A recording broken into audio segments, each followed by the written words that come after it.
ለማንኛውም ጋይስ ላይክ አድርጋችሁ ጀምሩ እስቲ እኔ የምር ላይክ ኮፒ ሊንክ ምናምን አድርጉ እያልኩ ይደብራችኋል ብዬ ነው እንጂ ጋይስ ቫይራል እየሆንኩ አይደለም ፕሊስ በቃ የምትችሉትን አድርጉ እዚህ ጋር የሚደረጉትን ነገሮች አድርጉ አላሰልቻችሁ ወደ ኮሜንታችን እንሄዳለን አብራችሁን በሩ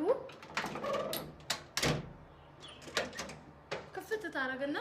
ምንድነው እሱ የልጅ አካውንት እኮ ተመቷል ምንም እየታየላት አይደለም ኮፒ ሊንክ ሼር አድርጉ ሞቅ አድርጉ እንጂ ምንድነው ትላለህ በቃ አሁን ቆይ ዝጋው በሩ እውነቴን ነው ዝጋው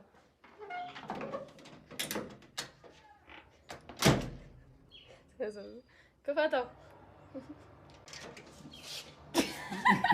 ምንድነው በኮፒ ሊንክ ሼር አድርጉ የልጅ አካውንት ተመቷል በቃ እንዴት ነው በሩ ክፈት አድርጉ ምንድነው እሱ የልጅ አካውንት እኮ ተመቷል እኔ ስለሌለው ነው ምናምን ተላቸው ደንግጣው ኮፒ ሊንክ ፎሎ ያደርጋሉ አሁን በል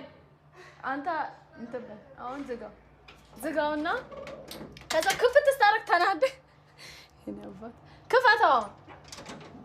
ምንድነው ልጅ አካውንት እኮ ተቃጥሏል ምንድነው ምን ሆናችሁ ነው አካውንት ሼር ኮምፕሊት አታደርጉም እኔ ስለሌለ ነው እኔ አለው እሺ ኮምፕሊት ሼር አድርጉ